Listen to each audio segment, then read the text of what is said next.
हाँ guys, so guys हमने यहाँ तक कर लिया था ये कि आई केम अप स्लोली। ओके, ये क्लास 12th का जो इंग्लिश बुक है फ्लैमिंगो उसका है। मैं फिर से आपको समझा देता हूँ। और ये आप लेसन देख रहे हैं, डीप वाटर लेसन, यानी कि चैप्टर 3 है। तो हम कहाँ तक कर चुके थे देख लीजिए। फर्स्ट पार्ट मैंने करा दिया था यहाँ तक कि आई केम अप स्लोली, यानी कि मैं ऊपर आया स्लोली, धीरे धीरे ऊपर आया। अब देखिए, आई ओपन माई आईज, मैंने अपनी आंखें खोली, and saw nothing but water. अब देखिए गाइस, आपको शायद पता होगा नथिंग बट का एक इस्तेमाल होता है। नथिंग बट का मतलब है कि इसके अलावा कुछ भी नहीं। मैं बोलूँ कि there is nothing but water, यानी कि यहाँ पानी ही पानी है। तो मैंने अपनी आंखें खोली और देखा पानी ही पानी। यहाँ बट का मतलब है एक्सेप्ट, यानी कि except water there was nothing, कुछ भी नहीं था। Water that had dirty yellow tinge to it. देखिए वाटर वो पानी, दैट हैड, यहाँ पर दैट क्या है, एक रिलेटिव प्रोनाउन है। और रिलेटिव प्रोनाउन क्या करता है, ये इससे जो बनेगा क्लॉज वो एडजेक्टिव का काम करेगा। वो बताएगा कि वो पानी, अब पानी के बारे में बता रहा है, दैट हैड, और डर्टी जिसका एक गंदा सा येलो टिंज, टिंज मतलब एक झलक, एक हल्का येलो सा गंदा सा झलक था उस पानी में, ऐसा पानी वो था। आई ग्रू पैनिकी। पैनिकी स्पोकन इंग्लिश में तो इतना इस्तेमाल ये वर्ड नहीं होता है, पैनिक ज़्यादा चलता है। पैनिकी मतलब वही नर्वस सा, मैं नर्वस हो गया, पैनिक हो गया। आई रीच्ड अप, यानी कि मैं ऊपर पहुंचा, I reached up as if to grab a rope and my hands clutched only at water. देखिए मैं ऊपर तो गया, एज इफ मानो टू ग्रैब अ रोप, कि मैं एक रस्सी को पकड़ने जा रहा हूं, इस तरीके से मैं ऊपर गया। एंड माई हैंड्स, और मेरे जो हाथ है, क्लच्ड ओनली एट वाटर, और सिर्फ वो पानी को ही क्लच कर रहे थे। यानी कि ऊपर बंदा जा रहा है कि अब कोई रस्सी मिल जाए, कुछ मिल जाए, लेकिन वो सिर्फ पानी को ही वो क्लच कर पा रहा है। तो वो सिचुएशन को यहाँ पर बयां किया है। आई वॉज सफोकेटिंग, यानी कि मैं बिल्कुल सफोकेट हो रहा था, मैं सांस नहीं ले पा रहा था, सफोकेट हो रहा था। I tried to yell but no sound came out. I tried, मैंने कोशिश की, क्या करने की, टू येल, यहाँ पर टू प्रपोजिशन नहीं है, ये टू येल एक इन्फिनेटिव है। तो आई ट्राइड टू येल, मैंने चिल्लाने की कोशिश की, येल मतलब चिल्लाना, but no sound came out, लेकिन कोई आवाज बाहर नहीं आया। Then my eyes and nose came out of the water. Then यानी कि तब मेरी आंखें और नाक बाहर आई, ऑफ द वाटर यानी कि पानी से बाहर आई, बट नॉट माई माउथ, लेकिन मेरा मुंह बाहर नहीं आया। अब आगे देखिए, I flailed at the surface of the water, comma है, कॉमा पे रुकी। फ्लेल क्या होता है, ऐसे जब हम हाथ वाथ हिलाते हैं फ्लेल कहलाता है। मान लीजिए आप कहीं पर फंस गए हैं और हेल्प के लिए कहते हैं कोई है, कोई देखो, ऐसे हाथ हिलाते, कोई हेलीकॉप्टर वाले की तरफ देखते हैं, हाथ हिलाते, तो फ्लेल है। तो फ्लेल का मतलब कोई जल्दी जल्दी हाथ पैर मारने को फ्लेल कहते हैं। तो यहाँ पर ये पानी में हाथ पैर मार रहा होगा, तो I flailed at the surface of the water, यानी कि पानी के सरफेस पे मैं ऐसे फ्लेल कर रहा था, हाथ मार रहा था। स्वलोड एंड चोक्ड, और स्वलो कर गया यानी कि पानी को निगल गया, और चोक्ड गला फंस गया होगा, चोक हो गया। I tried to bring my legs up, मैंने कोशिश की अपने पैरों को, अपने लेग्स को ऊपर लाने के लिए, but they hung as dead weights, लेकिन वो ऐसे लटक गए, मेरी टांगे ऐसे लटक गई जैसे कि एक डेड वजन हो, यानी कि एक मतलब टांगे मर गई हो, कोई जान ना हो टांगों में, और सिर्फ एक वजन सा लटका हुआ है, इस तरीके से टांगे लटकी हुई थी, ऊपर आ ही नहीं रही थी। कॉमा के बाद लिखा है कि पैरालाइज्ड एंड रिजिड, एकदम जैसे पैरालाइज हो जाता है, कोई जान ना हो उस तरीके से। रिजिड का मतलब एकदम कठोर सा हो गया था। A great force was pulling me under, a great force, एक बहुत बड़ी जैसे कि ताकत हो, वॉज पुलिंग मी अंडर, वो मुझे नीचे खींच रही थी। आई स्क्रीम्ड, मैं चिल्लाया, but only the water heard me, लेकिन सिर्फ पानी ने मुझे सुना। ओनली जब भी लगता है जैसे ओनली द वाटर, तो फिर वाटर को एम्फेसाइज कर रहा है। अगर ये हर्ड के बगल में लगता कि the water only heard me, तो हर्ड को एम्फेसाइज करता, तो ओनली जहां लगे उस पर बल देता है, तो पानी पे बल दिया जा रहा है कि सिर्फ पानी ने मुझे सुना। I had started on the long journey back to the bottom of the pool. So I had started, मैंने शुरू कर दिया था, on चालू कर दिया था, the long journey मतलब फिर वही लंबी सी जर्नी, लंबी यात्रा, back to the bottom of the pool, यानी कि उस पूल के बॉटम की तरफ फिर से ऊपर गया। ऊपर कुछ भी पकड़ नहीं पाया, कुछ हो नहीं सका, टांगे ऊपर नहीं चढ़ी, तो फिर वो नीचे की तरफ बॉटम की तरफ जाने लगा, तो वो यात्रा फिर से शुरू कर दी। I struck at the water, strike किया, स्ट्राइक से स्ट्रक बना, मैंने वाटर पे मारा वारा। एज आई वेंट डाउन, जब मैं नीचे गया तो स्ट्राइक किया। Expending my strength as one in a nightmare fights an irresistible force. देखिए, I went down, I struck at the water as I went down, जैसे मैं नीचे गया मैंने पानी पे मारा, हाथ पैर अपना खूब चलाया। कॉमा के बाद लिखा है कि एक्सपेंडिंग माई स्ट्रेंथ। एक्सपेंड मतलब क्या होता है? खर्च कर देना। एक तो स्पेंड होता है, एक एक्सपेंड होता है। एक्सपेंडिचर आपने सुना होगा, तो वही एक्सपेंड है। तो एक्सपेंडिंग माई स्ट्रेंथ, अपने सारे स्ट्रेंथ को समझो कि एक्सपेंड कर दिया हो, सब बर्बाद कर दिया हो, कुछ भी अब ताकत ना बचा हो। एज वन, उसकी तरह। इन अ नाइटमेयर, जब कोई बहुत बुरा सपना देखते हैं तो उस नाइटमेयर में क्या होता है? फाइट्स एन इररेसिस्टिबल फोर्स, कि जिसको आप रोक नहीं कर सकते, जिसको आप मतलब क्या बोलते हैं उसको, इररेसिस्टिबल का मतलब अब मैं हिंदी में क्या समझाऊं, जिसको आप रोक नहीं सकते हैं। ऐसी कोई ताकत है कि आप कोशिश कर रहे हैं बट आप उसको नियंत्रित नहीं कर सकते हैं, और आपके हाथ पैर भी अब उस तरह से नहीं चलते हैं। जैसे मैं किसी को मैं थप्पड़ मार रहा हूँ बट लग ही नहीं रहा, उसे मार ही नहीं पा रहा हूँ, मैं कुछ कर ही नहीं पा रहा हूँ। कई बार सपनों में ऐसा होता है, मैं दौड़ रहा हूँ बट मैं दौड़ ही नहीं पा रहा हूँ। सपनों में ऐसा होता है, ऐसे ड्रीम तो मैंने भी देखे। तो उस तरीके से बता रहा है कि इस तरीके से मेरे हाथ पैर, मेरी शक्ति सुन्न हो गई थी, एक्सपेंड हो गई थी, चली गई थी। जैसे कि बुरे सपनों में हम फाइट करते हैं बट हम कर नहीं पाते, तो उस फोर्स को हम रोक नहीं पाते। तो ये है, कुछ समझ पा रहे? I had lost all my breath, मैं अपनी सारी सांसों को खो चुका था। माई लंग्स एक्ड, मेरे जो फेफड़े थे वो एक्ड यानी कि दर्द कर रहे थे, यानी कि उसमें पेन हो रहा था। एक मतलब भी पेन होता है। माई हेड थ्रॉब्ड, हालांकि थ्रॉब क्या होता है? थ्रॉब मतलब धक धक धड़कन, थ्रॉब कहलाता है। बट यहाँ पर हेड में अगर थ्रॉबिंग हो रहा हो, कैसे धक धक, हेड में क्या पता होता हो ऐसे टन टन की आवाज़ आती हो, तो कुछ वैसा है, थ्रॉब कर रहा था। आई वॉज गेटिंग डिजी, डिजी का मतलब चक्कर आना, तो मुझे चक्कर सा आ रहा था। But I remembered the strategy, लेकिन मुझे अपनी स्ट्रैटेजी याद थी। I would spring from the bottom of the pool, मैं पूल के उस बॉटम से स्प्रिंग, उछलूंगा। And come like a cork to the surface, और मैं सरफेस पर एक उस बोतल के कॉर्क की तरह सरफेस पे आ जाऊंगा। ये स्ट्रैटेजी मुझे याद थी। I would lie flat on the water, strike out with my arms and trash with my legs. I would lie flat on the water, मैं वाटर पर एकदम फ्लैट लेट जाऊंगा। Strike out with my arms, अपने arm से मैं जितना होगा strike करूंगा, मारूंगा। And trash with my legs, trash मतलब भी पीटना, टांगों से भी ऐसे मारूंगा। ये स्ट्रैटेजी थी। Then I would get to the edge of the pool and be safe, और तब मैं आऊँगा, I would get to the edge यानी किनारे पर आऊँगा, ऑफ द पूल, पूल के किनारे पर आऊँगा। एंड बी सेफ, और सेफ रहूँगा। तो यहाँ वुड क्यों लगाया? कई लोग क्वेश्चन पूछेंगे शायद, वुड क्यों लगाया? तो यहाँ पर फिर से देख लीजिए कि आई रिमेंबर द स्ट्रैटेजी, यानी कि मुझे स्ट्रैटेजी याद थी। तो पास्ट टेंस का जब इस्तेमाल होता है ना कि आई रिमेंबर द स्ट्रैटेजी, तो पास्ट में मैं ऐसा करूंगा के लिए विल की जगह वुड लगाते हैं, तो क्लियर ही होगा। चलिए आगे देखते हैं। आई वेंट डाउन डाउन एंडलेसली, जैसे कि एंड ही ना हो, एंडलेस हो, असीम, कोई अथाह, उस तरीके से मैं नीचे जाता गया, नीचे नीचे की तरफ जाता गया। आई ओपन माई आईज, मैंने अपनी आंखें खोली। Nothing but water with a yellow glow, nothing but water, सिर्फ पानी ही पानी, पानी के अलावा और कुछ भी नहीं। और पानी भी कैसा? विद अ येलो ग्लो, यहाँ पर एक प्रपोजिशनल फ्रेज है कि येलो चमक थी, पीली पीली एक चमक जैसा कुछ पानी था। फिर बता रहा है कि डार्क वाटर, एकदम डार्क वाटर था। That one could not see through, ऐसा पानी था, इतना डार्क था वो, येलो ग्लो तो था बट इतना डार्क था कि one could not see through, कि उससे होकर कोई कुछ देख नहीं सकता था, ऐसा था। And then sheer stark terror seized me, देखिए ये जो शियर है, एक्चुअली ये सब ना एम्फेसाइज करने वाले शब्द है। शियर का मतलब कि मतलब एक सारे तो कठोर, पूर्ण रूप से बहुत ज़्यादा वाले चीज़ों को दिखाते हैं। तो शियर मतलब कि एक पूर्ण रूप से एक कठोर टेरर ने, एक स्टार्क मतलब एक कड़ा कठोर, एक टेरर, एक उस खौफ ने सीज्ड में, मुझे सीज कर लिया, जकड़ लिया।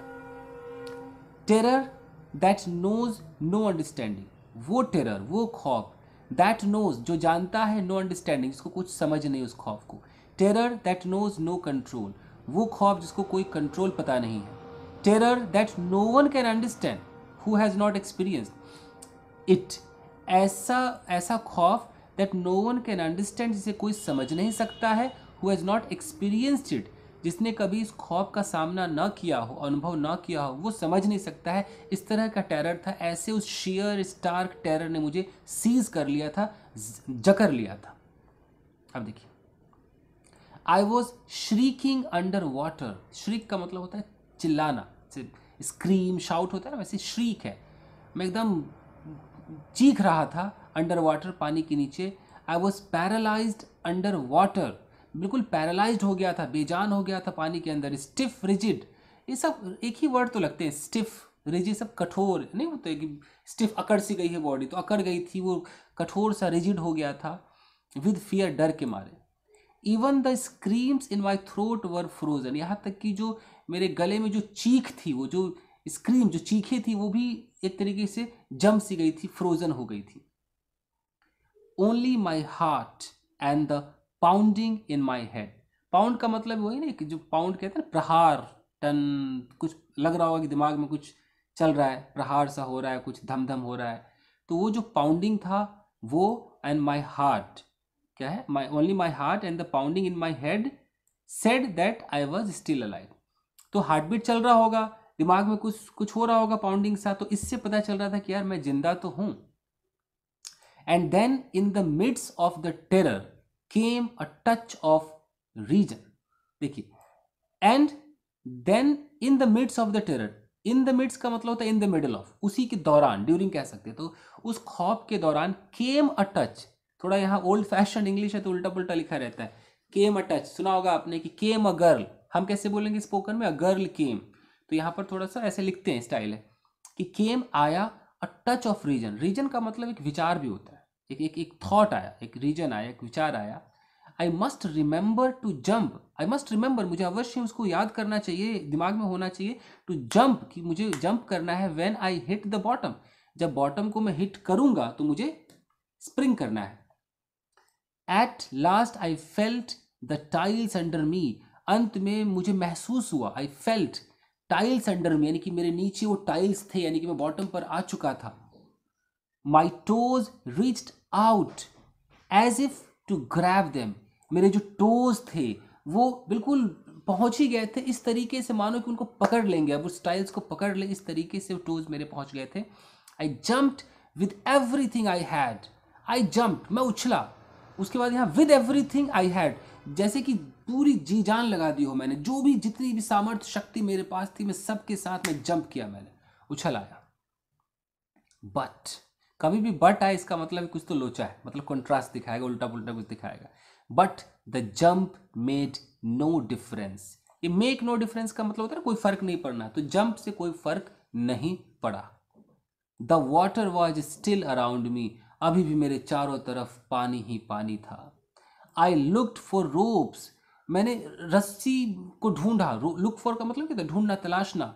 लैडर्स, लैडर्स की तलाश की। वाटर विंग्स को ढूंढा, नथिंग बट वाटर, लेकिन पानी के अलावा और कुछ नहीं, कुछ नहीं। A mass of yellow water held me, mass मतलब बहुत ज़्यादा, उस येलो टिंज वाले पानी का बहुत बड़ा एरिया ने मुझे जकड़ रखा था, होल्ड कर रखा था। Stark terror took an even deeper hold on me, और वो जो कठोर, वो जो खौफ था, उसने मुझ पर मतलब और ज़्यादा और गहरे रूप से हावी हो गया था। टेक, यहाँ लिखा है ना, took an even deeper hold on me, actually take and hold का मतलब क्या हो कि काबू कर लेना, तो उस खौफ ने मुझ पर कुछ ज़्यादा ही काबू कर लिया था।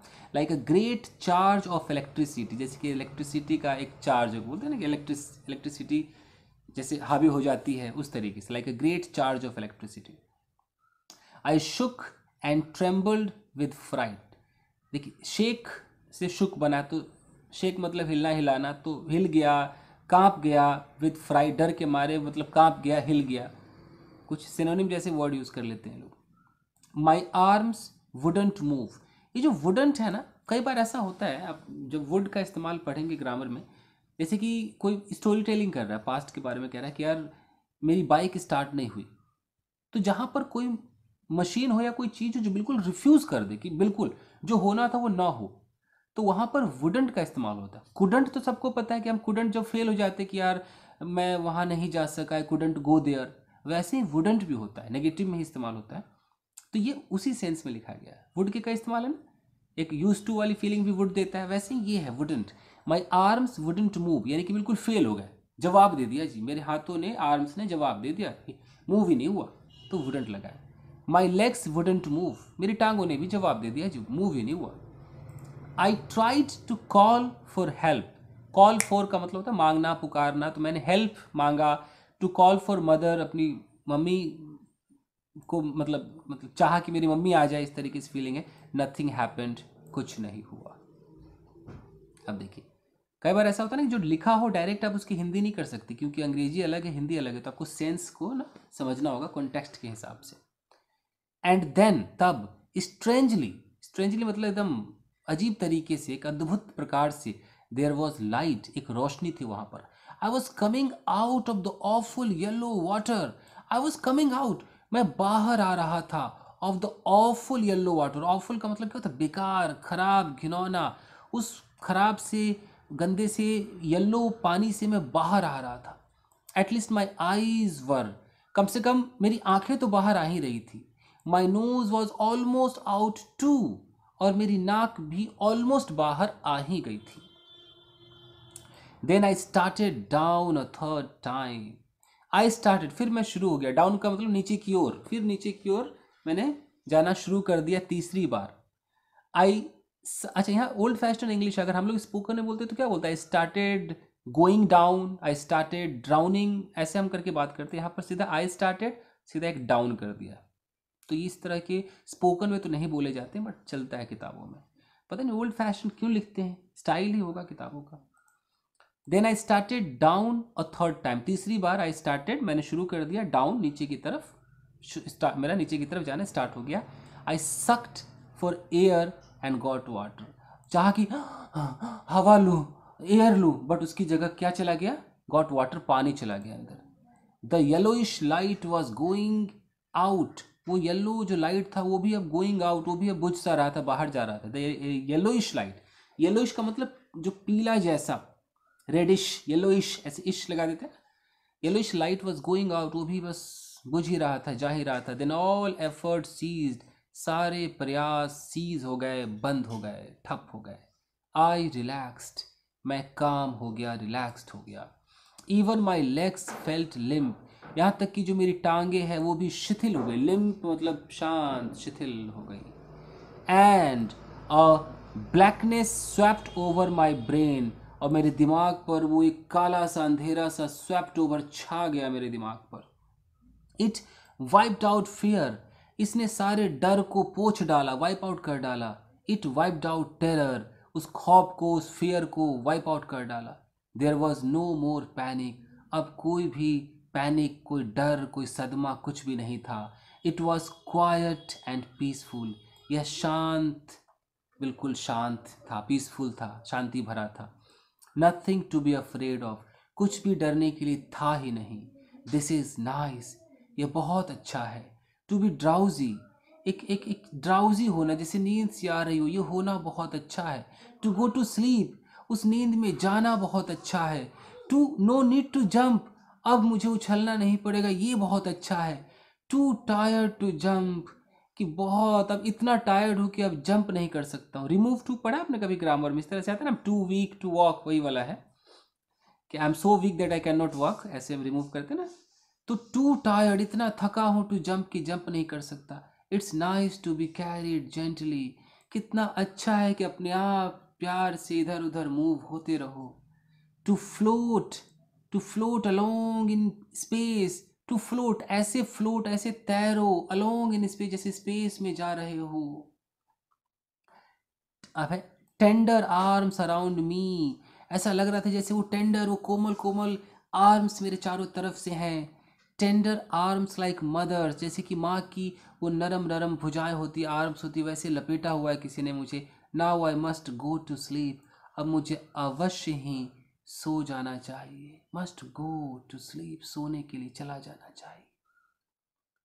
इस तरीके से उन्होंने बयां किया इसको कि इतना वो थक गया था, उसकी सारी एनर्जी बिल्कुल ड्रेन आउट हो गई थी, अब वो अपने आप को उसने छोड़ दिया था कि अब जो होगा वो देखा जाएगा, बस फ्लोट कर रहा था। I cross to oblivion and the curtain of life fell. Oblivion का मतलब क्या होता है? गुमनामी। जब सब कुछ भूल जाते हैं तो बिल्कुल आई क्रॉस्ड टू ओब्लिवियन, उस गुमनामी को भी पार कर गया था एकदम कि कुछ भी दिमाग में नहीं है। And the curtain of life fail, और वैसे देखें तो कर्टेन ऑफ लाइफ का मतलब कि जीवन का पर्दा नीचे गिर गया, यानी कि बिल्कुल एक तरीके से मर सा गया, ये वाली फीलिंग दे रहा है। चलिए, the next I remember I was lying on my stomach beside the pool vomiting. अब उसके बाद कह रहा है कि नेक्स्ट अगला जो मुझे याद है, क्या याद है कि आई वॉज लाइंग, मैं लेटा हुआ था, ऑन माई स्टमक, पेट के बल लेटा हुआ था, बिसाइड द पूल, पूल के बगल में लेटा हुआ था, यानी कि बाहर आ गया, वोमिटिंग और उल्टियाँ कर रहा था, वोमिट कर रहा था। The chap that through me in was saying but I was only fooling. Someone said the kid nearly died. देखिए, चैप, चैप का मतलब क्या होता है? लौंडा, लड़का, छोकरा, जैसे मतलब जैसे हम हिंदी में कहते हैं ना ओ लौंडे, तो अंग्रेजों में भी ऐसे कहने वाले शब्द हैं। तो चैप हो गया, लैड हो गया, ऐसे वर्ड होते हैं। तो जो लड़का था, दैट थ्रू, जिसने मुझे फेंका था अंदर, वॉज सेइंग, वो कह रहा था but I was only fooling, मैं तो बस फूल कर बेवकूफ़ बना रहा था, मजाक सा कर रहा था। समवन सेड, किसी ने कहा, द किड नियरली डाइड, अबे लड़का तो लगभग मर ही गया, यानी कि उनकी बातें चल रही होगी ना, जिसने निकाला वो कह रहा होगा अबे क्यों फेंक दिया पागल, तो मर जाता। तो उसने बोला कि मैं तो सिर्फ मजाक कर रहा था, ये वाली बात। Be all right now, be all right now, let's carry him to be the locker room. तो बी ऑल राइट नाउ मतलब अब सब कुछ ठीक हो, अब इसको ले चलो भाई, let's carry him to the locker room, इसे लॉकर रूम में ले चलो। सेवरल आवर्स लेटर, बहुत सारे घंटों के बाद, आई वॉकड होम, घर में गया। I was weak and trembling, walked home का मतलब चलकर घर गया। आई वॉज वीक, मैं कमज़ोर था, और ट्रेम्बलिंग था, यानी कि एकदम काँप सा रहा था। आई शुक एंड क्राइड, वही शुक मतलब एकदम हिल सा गया। एंड क्राइड व्हेन आई ले ऑन माई बेड, और जब मैं अपने बेड पे गया तो मैंने रोना शुरू कर दिया, मैं रोया। I couldn't eat that night, उस रात मैं कुछ खा न सका। For days a haunting fear was in my heart, 4 days, दिनों तक, कई दिनों तक हॉन्टिंग फियर, हॉन्टिंग मतलब बार बार आने वाला जो डर था, हॉन्टिंग मतलब बार बार याद आने वाला, फियर मतलब डर, वॉज इन माई हार्ट, मेरे दिल में था। द स्लाइटेस्ट एक्सर्शन अपसेट मी, देखिए स्लाइटेस्ट मतलब बिल्कुल हल्का सा भी, एक्सर्शन का मतलब श्रम, यानी कि जो मेहनत है, अपसेट में मुझे अपसेट कर देता था। Making me wobbly in the knees, wobbly का मतलब क्या होता है? अस्थिर, जो ऐसे डगमग डगमग करे, वोबली है। तो मेकिंग मी वोबली, वो मुझे इन द नीज यानी कि घुटनों में ऐसा अस्थिरता सा पैदा कर देता था कि मैं खड़ा भी नहीं हो पा रहा हूँ। And sick to my stomach, और पेट में ऐसा लगता था कि बस बीमार सा हो गया, यानी घुटने पेट ने जवाब दे दिया था, यूँ कह लो। I never went back to pool, मैं दोबारा उस पूल में वापस नहीं गया। आई फियर्ड वाटर, मुझे पानी से डर लग गया। I avoided it whenever I could, जब भी मैं हो सका मैंने पानी को अवॉइड ही किया है। देख भी लो कितना टाइम हो रहा है, 23 मिनट तो ऑलमोस्ट हो गए हैं, और देखते हैं थोड़ा सा और।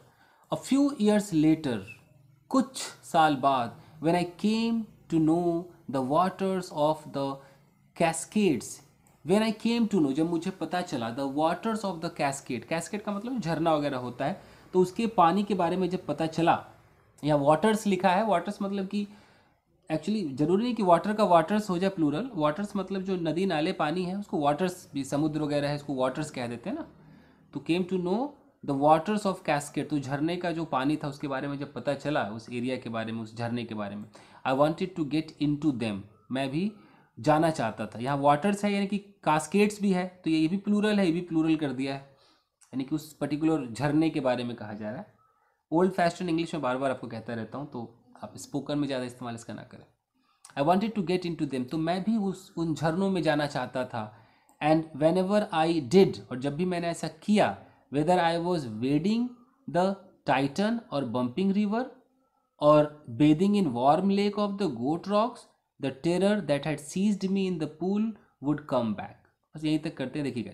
एंड वेन एवर, और जब भी, आई डिड, जब भी मैंने वो किया, जब उन झरनों में जाने का सोचा, वेदर चाहे, आई was wading the Titan, Titan है ना, टाइटन, वेड क्या होता है? वेड का मतलब है क्या, पानी में से जब चल के गुजरते तो नहीं बोलते हैं वेडिंग थ्रू वाटर, यानी कि पानी से मैं चल के निकल रहा हूँ। तो जब भी वो पानी में से चलता था, चाहे वो वेड करता हो, टाइटन, ये सब नाम है, मुझे लग रहा है नदियों के नाम है, टाइटन हो या बम्पिंग रिवर, ये सब रिवर के नाम है, इसलिए वाटर्स कहा गया है। और बेदिंग, यहाँ बेद का मतलब नहाना, बाथिंग इसको हम नहीं पढ़ सकते, बेद मतलब नहाना होता है, बाथ मतलब स्नान होता है सिर्फ। तो अगर एक्शन की बात करेंगे तो बेद प्रोनाउंस करेंगे, तो फिर बेदिंग आपको बोलना पड़ेगा, इसलिए लोग बेदिंग ना बोल करके टेकिंग अ बाथ या हैविंग अ बाथ का कहते हैं, क्योंकि बेदिंग अजीब सा लगता है ना प्रोनाउंस करने में। तो बेदिंग इन वार्म लेक, जब उस गर्म गर्म लेक में मैं नहाता था, ऑफ द गोट रॉक्स, ये भी नदी का नाम है, द टेरर, वो खौफ, दैट हैड सीज्ड मी, जिसने मुझे जकड़ रखा था, इन द पूल, जो पूल में हुआ था, वुड कम बैक, वो वापस आ जाया करता था। वुड का मतलब से यूज टू वाली फीलिंग दे रहा है, वो आ जाया करता था। ठीक है, थोड़ा और करें, it would take possession of me completely, possession का मतलब कि पूर्ण रूप से ये टेरर मुझ पर अधिकार कर लिया करता था। वुड है ना, वुड मतलब यूज टू वाली फीलिंग दे रहा है। My legs would become paralyse, यहाँ वुड का मतलब वही यूज टू वाली फीलिंग है कि मेरी जो टांगे थी वो पैरालाइज हो जाया करती थी। IC horror would grab my heart, अब यहाँ हॉरर को भी आईसी बोल दिया है, तो मैं इसको क्या ट्रांसलेट करूँ, बिल्कुल आईसी हॉरर, यानी कि जो डर था, पानी वो मैं क्या बोलूँ, बर्फ वाला डर, आइसी हॉरर, यानी कि वो जो पानी का जो डर है, वुड ग्रैब माई हार्ट, वो मेरे दिल में बैठ जाया करता था। तो यहीं तक करते हैं गाइस, फिर हम यहाँ से चालू करेंगे अगले वीडियो में, दिस से चालू करेंगे, क्योंकि वीडियो की लेंथ ज़्यादा हो रही है तो ठीक नहीं। और बचा ही कितना है, आई थिंक एक पेज बचा है गाइस, बचा है, अगले वीडियो में होगा। तो बस आज के लिए इतना ही दोस्तों, मिलते हैं अगले वीडियो में, till then take care, keep practicing and have fun, thank you guys.